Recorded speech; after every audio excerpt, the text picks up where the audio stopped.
If you've wasted your whole life, can you make up for it in a single moment? This is the question at the heart of Netflix's recent blockbuster, Extraction.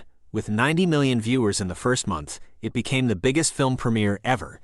Starring Chris Hemsworth as a black market mercenary on a mission to rescue the kidnapped son of India's biggest drug lord, the movie is packed with car chases, gunfights, and a whopping 183 bodies dropping at the hands of Thor himself. But beneath all the acting, Extraction is ultimately about redemption.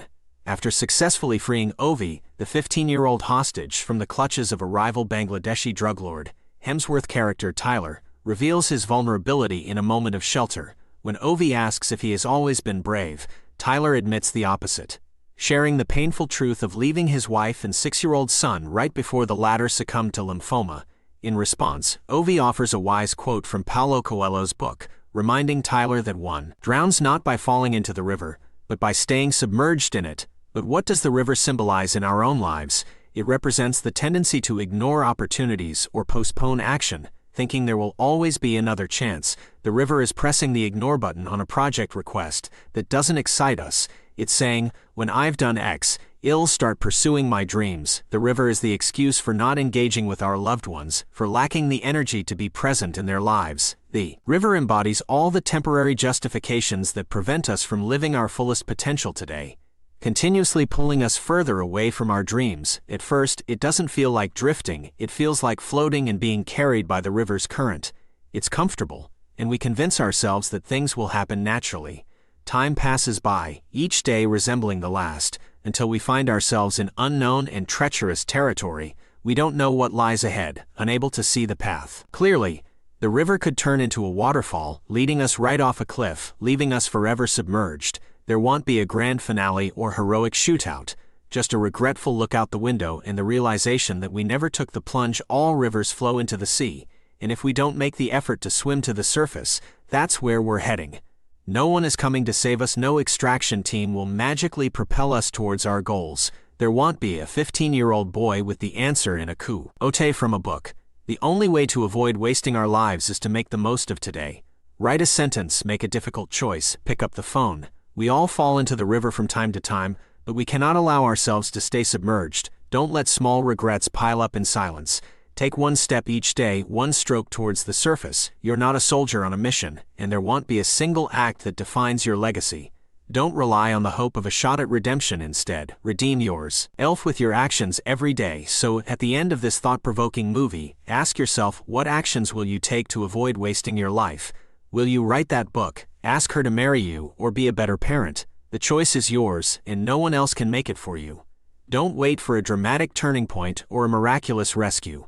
Swim to the surface, embrace your potential, and redeem yourself every day. If you found this video valuable, consider giving a tip proportional to the value you received. The link can be found in the description.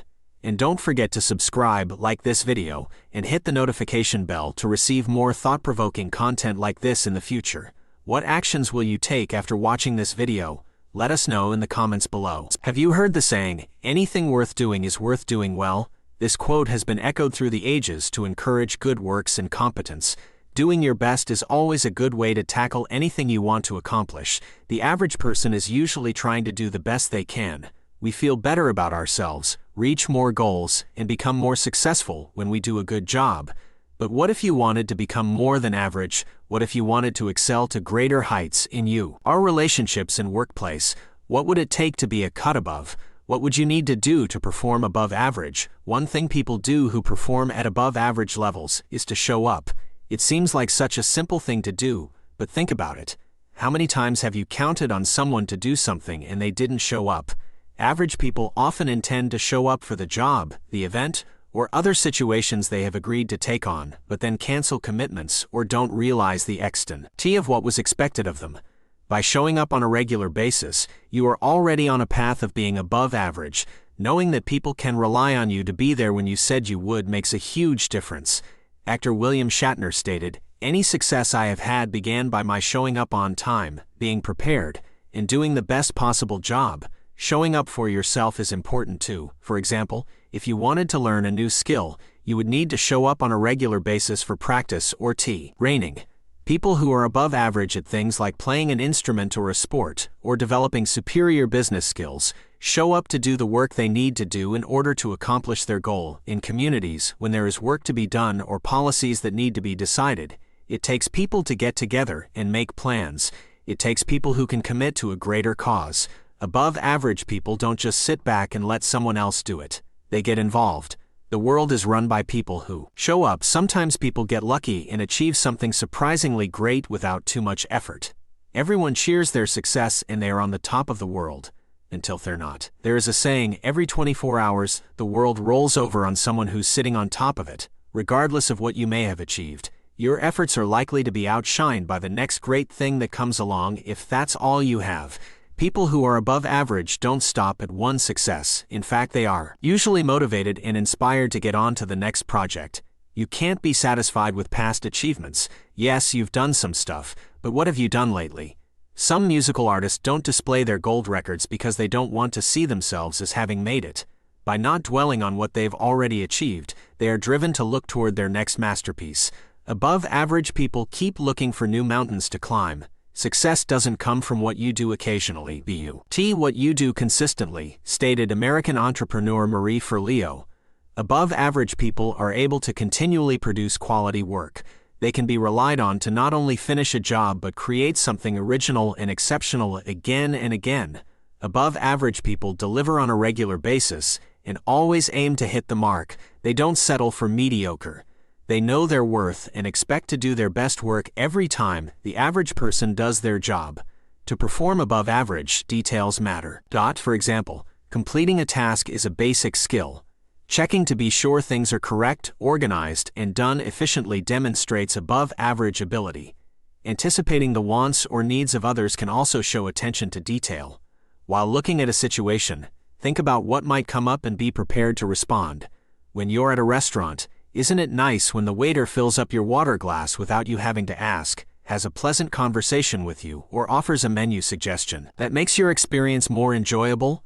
Rather than just doing the minimum requirement of their job, by going the extra mile, you show people you care about their needs. Whether you are creating a pleasurable dining experience or a top-level presentation to a business firm, showing that you are prepared, knowledgeable, capable, and respectful of people's time and interests shows you are performing at an above-average level.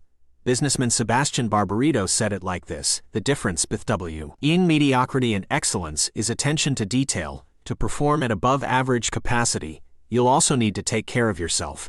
By getting regular exercise, restful sleep, and eating healthy foods, you can be ready to take on your tasks with energy and clarity. Author Jules Robson said, "Love yourself enough to live a healthy lifestyle." To do above-average work, you need to be physically and mentally at your best. When you are healthy, you feel good. And when you feel good, you can do more, think more, and be more. By prioritizing your own health and respecting your own needs and goals, you open doors to achieving above-average accomplishments. When you take care of yourself, you exemplify self-respect. You teach others how to treat you by allowing behaviors that support your best self-image and respect your boundaries. Another thing that above-average people do is to be top-notch in whatever it is they choose to do. For example, if you want to fly an airplane, acquire the knowledge and training needed, then go a little bit further. Hone your skills, study the details about aircraft, and practice more than you have to. Work on your soft skills like communication and teamwork. Make a list of what qualities you believe someone should have to be an airplane pilot, and then develop those qualities in yourself. By learning everything you can about whatever it is you want to do, you move into the above-average category. If you have the resources and put in the time to be the best at what you're doing, others may look to you as a professional in your field. Read books, watch videos, take classes, or talk with a mentor to find what you need to know. Philosopher Matthew Ferrara said, "The average salesperson commission rate only matters if you are an average salesperson." Look above the average statistics. Look above the average expectation, and you may find another level to strive for.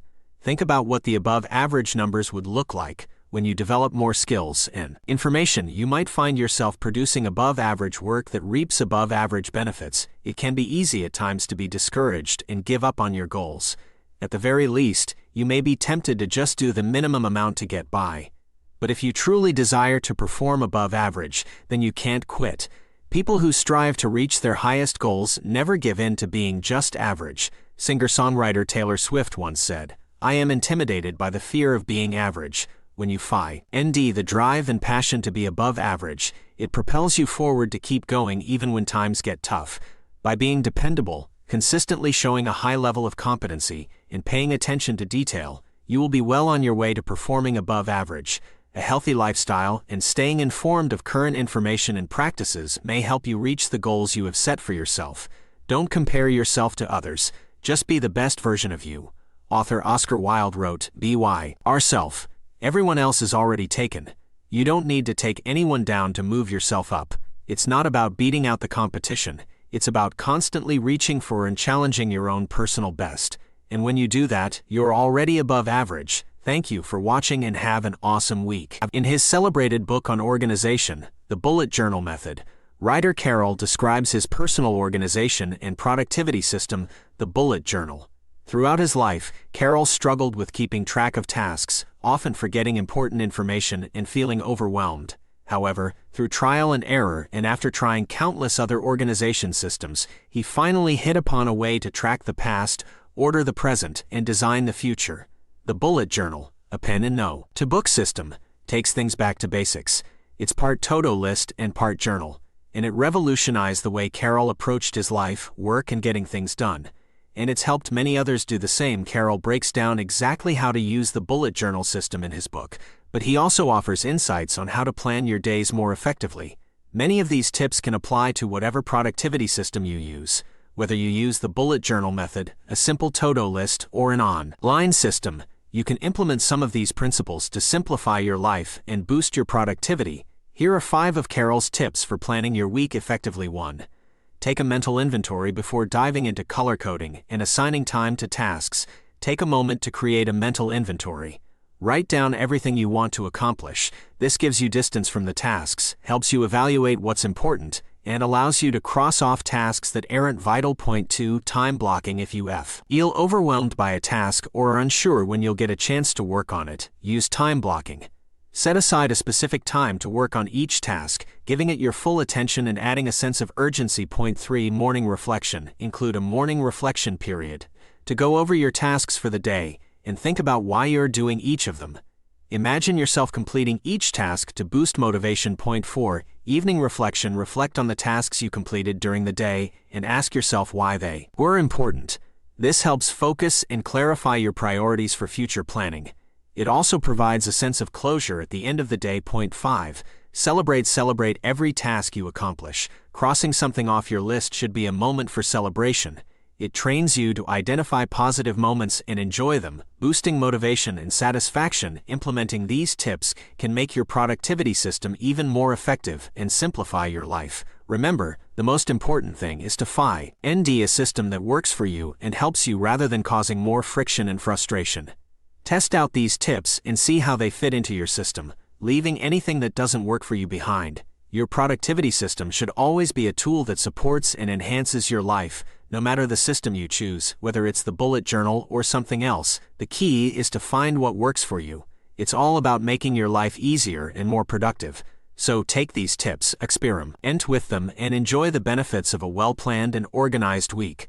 If you found this video valuable, consider giving a tip proportional to the value received. A link to do so can be found in the description below. Thank you for watching, and remember to subscribe, like, and hit the notification bell to stay updated on future videos. Now, I'd love to hear from you. What action from this video are you planning to implement in your life? Leave a comment below and let's continue this conversation on. Until next time, stay organized and productive.